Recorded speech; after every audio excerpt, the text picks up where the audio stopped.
Vous écoutez la leçon biblique de l'Église de la Science chrétienne indépendante de Plainfield, située à Plainfield, New Jersey, États-Unis d'Amérique. Leçon du dimanche 24 novembre 2019. Sujet: l'âme et le corps. Texte d'or Éphésiens. Christ est le chef de l'Église qui est son corps et dont il est le sauveur. Lecture alternée. Isaïe. Prêtez l'oreille et venez à moi. Écoutez, et votre âme vivra. Cherchez l'Éternel pendant qu'il se trouve. Invoquez-le tandis qu'il est prêt. Car mes pensées ne sont pas vos pensées, et vos voix ne sont pas mes voix, dit l'Éternel. Autant les cieux sont élevés au-dessus de la terre, autant mes voix sont élevées au-dessus de vos voix, et mes pensées au-dessus de vos pensées.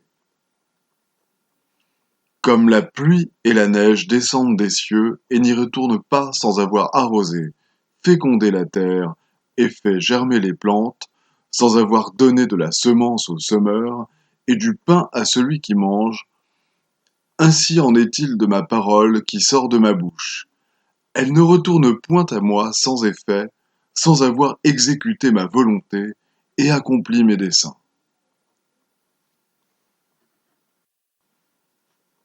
La Bible.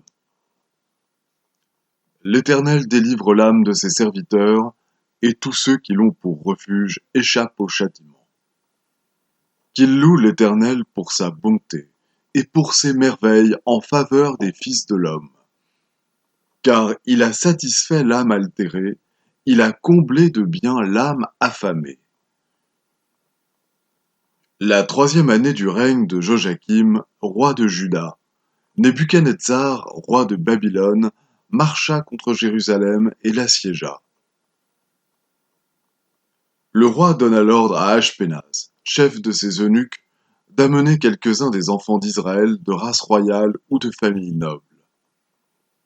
De jeunes garçons, sans défaut corporel, beaux de figure, doués de sagesse, d'intelligence et d'instruction, capables de servir dans le palais du roi et à qui l'on enseignerait les lettres et la langue des Chaldéens. Le roi leur assigna pour chaque jour une portion des mets de sa table et du vin dont ils buvaient, voulant les élever pendant 3 années, au bout desquelles ils seraient au service du roi. Il y avait parmi eux, d'entre les enfants de Juda, Daniel, Anania, Michaël et Azaria. Daniel résolut de ne pas se souiller par les mets du roi et par le vin dont le roi buvait. Alors Daniel dit à l'intendant à qui le chef des eunuques avait remis la surveillance de Daniel, de Anania, de Michaël et d'Azaria. Éprouve tes serviteurs pendant 10 jours, et qu'on nous donne des légumes à manger et de l'eau à boire. Tu regarderas ensuite notre visage et celui des jeunes gens qui mangent les mets du roi, et tu agiras avec tes serviteurs d'après ce que tu auras vu. Il leur accorda ce qu'ils demandaient, et les éprouva pendant 10 jours. Au bout de 10 jours, ils avaient meilleur visage et plus d'embonpoint que tous les jeunes gens qui mangeaient les mets du roi. Au terme fixé par le roi, pour qu'on les lui amenât, le chef des eunuques les présenta à Nebuchadnezzar. Le roi s'entretint avec eux, et parmi tous ces jeunes gens, il ne s'en trouva aucun comme Daniel, Anania, Michaël et Azaria. Ils furent donc admis au service du roi.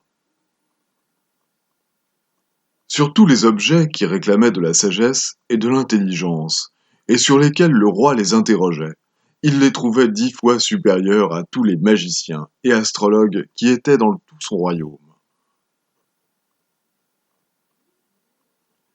Ne savez-vous pas que votre corps est le temple du Saint-Esprit qui est en vous, que vous avez reçu de Dieu, et que vous ne vous appartenez point à vous-même, car vous avez été rachetés à un grand prix. Glorifiez donc Dieu dans votre corps et dans votre esprit, qui appartiennent à Dieu. Jésus traversa des champs de blé un jour de sabbat. Alors on lui amena un démoniaque, aveugle et muet, et il le guérit, de sorte que le muet parlait et voyait. Toute la foule étonnée disait: N'est-ce point là le fils de David? Les pharisiens, ayant entendu cela, dirent: Cet homme ne chasse les démons que par Belzébul, prince des démons. Comme Jésus connaissait leurs pensées, il leur dit: Tout royaume divisé contre lui-même est dévasté, et toute ville ou maison divisée contre elle-même ne peut subsister. Si Satan chasse Satan, il est divisé contre lui-même. Comment donc son royaume subsistera-t-il? Et si moi je chasse les démons par Belzébul, vos fils, par qui les chassent-ils? C'est pourquoi ils seront eux-mêmes vos juges. Mais si c'est par l'Esprit de Dieu que je chasse les démons, le royaume de Dieu est donc venu vers vous. Il n'y a donc maintenant aucune condamnation pour ceux qui sont en Jésus-Christ. En effet, la loi de l'Esprit de vie en Jésus-Christ m'a affranchi de la loi du péché et de la mort. Or, nous savons que, jusqu'à ce jour, la création tout entière soupire et souffre les douleurs de l'enfantement. Et ce n'est pas elle seulement, mais nous aussi, qui avons les prémices de l'Esprit.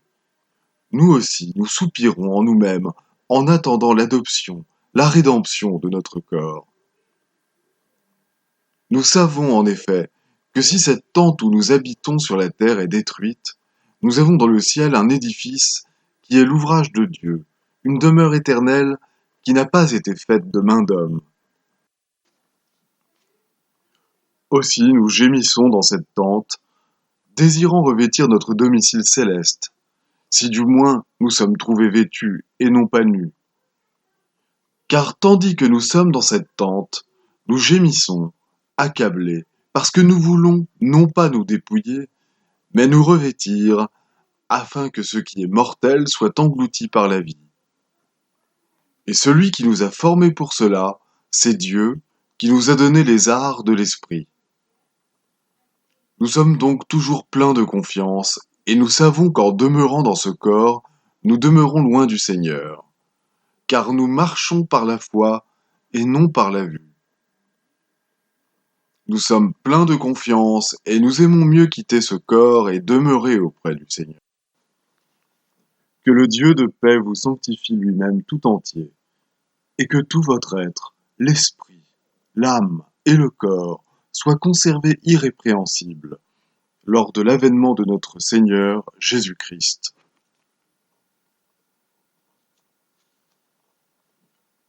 Je vais maintenant lire les passages corrélatifs tirés du livre d'études de la science chrétienne, Science et santé, avec la clé des Écritures de Mary Baker Eddy. L'homme est l'expression de l'âme. Dieu et l'âme sont un, et cet un n'est jamais inclus dans un entendement limité ou dans un corps limité. Parce que l'âme est immortelle, elle n'existe pas dans la mortalité. Ce n'est qu'en perdant le faux sens de l'âme que nous pouvons atteindre à la révélation éternelle de la vie en tant qu'immortalité mise en lumière. La vie est la loi de l'âme, voire la loi de l'esprit de vérité, et l'âme n'est jamais sans son représentant. L'être individuel de l'homme ne peut pas plus mourir ni disparaître dans l'inconscience que ne le peut l'âme, car tous deux sont immortels. La croyance que l'existence dépend de la matière doit être combattue et vaincue par la science avant que la vie puisse être comprise et l'harmonie acquise. En observant le lever du soleil, on s'aperçoit que la croyance à la mobilité de la Terre et à l'immobilité du Soleil est en contradiction avec le témoignage des sens. De même que l'astronomie renverse la perception humaine du mouvement du système solaire, ainsi la science chrétienne renverse l'apparente relation entre l'âme et le corps et rend le corps tributaire de l'entendement. Il en est ainsi de l'homme, qui n'est que l'humble serviteur de l'entendement paisible, bien qu'il paraisse en être autrement au sens fini. Mais nous ne comprendrons jamais cela tant que nous admettrons que l'âme est dans le corps ou que l'entendement est dans la matière et que l'homme est inclus dans l'inintelligence. L'âme, ou l'esprit, est Dieu, immuable et éternel, et l'homme coexiste avec l'âme, Dieu, et la reflète, car l'homme est l'image de Dieu. La science renverse le faux témoignage des sens physiques, et en vertu de ce renversement, les mortels parviennent aux faits fondamentaux de l'être.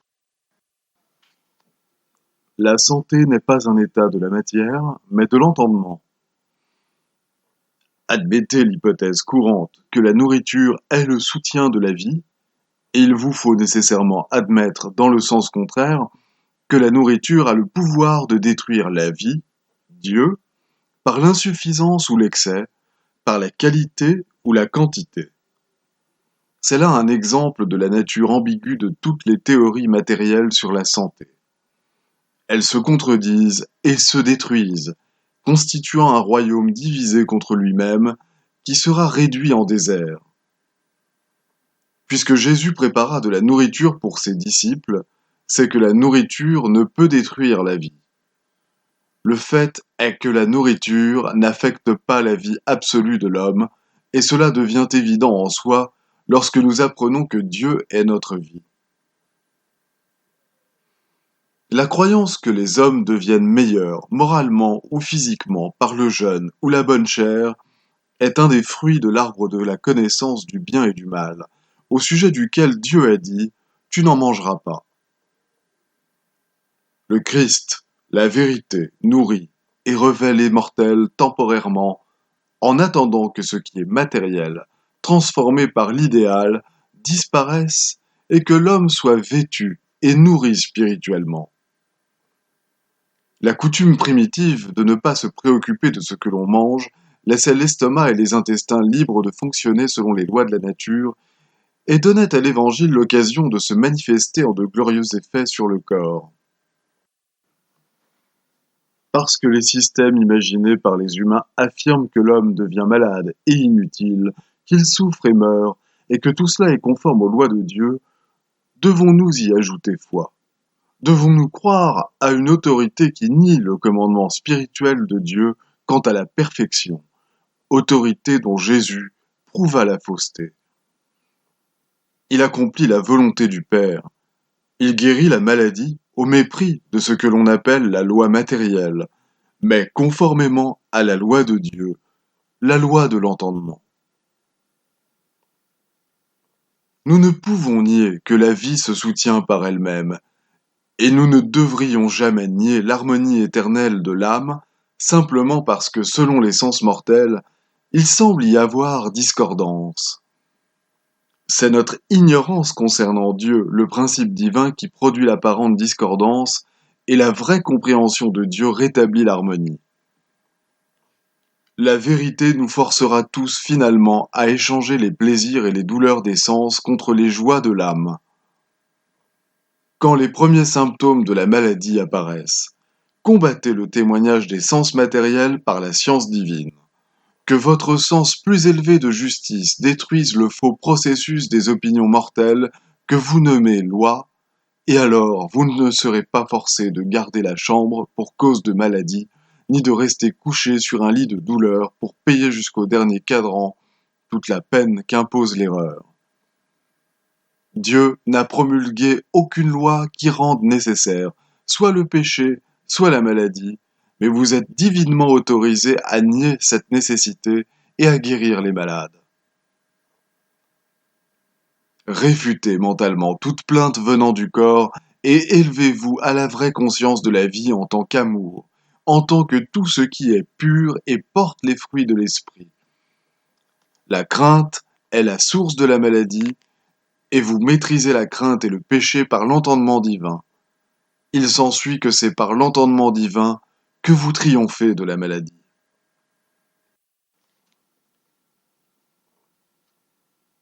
Le corps semble agir par sa propre impulsion, uniquement parce que l'entendement mortel est ignorant de lui-même, de ses propres actions et de leurs conséquences.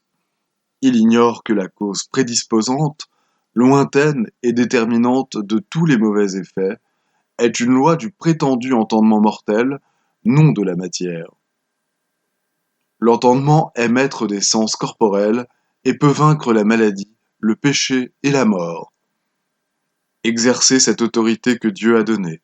Prenez possession de votre corps et dominez-en la sensation et l'action. Élevez-vous dans la force de l'esprit pour résister à tout ce qui est dissemblable au bien. Dieu en a rendu l'homme capable, et rien ne saurait invalider les capacités et le pouvoir dont l'homme est divinement doué.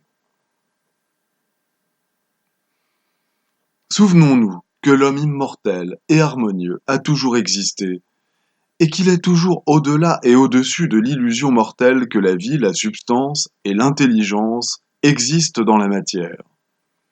La science de l'être révèle que l'homme est parfait, de même que le Père est parfait, parce que l'âme, ou l'entendement de l'homme spirituel est Dieu, le principe divin de tout être, et parce que cet homme réel est gouverné par l'âme, non par les sens, par la loi de l'esprit, non par les prétendues lois de la matière.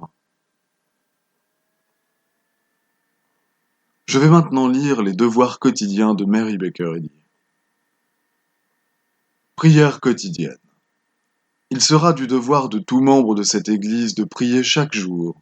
Que ton règne vienne, que le règne de la vérité, de la vie et de l'amour divin soit établi en moi et élimine de moi tout péché, et puisse ta parole enrichir les affections de toute l'humanité et la gouverner.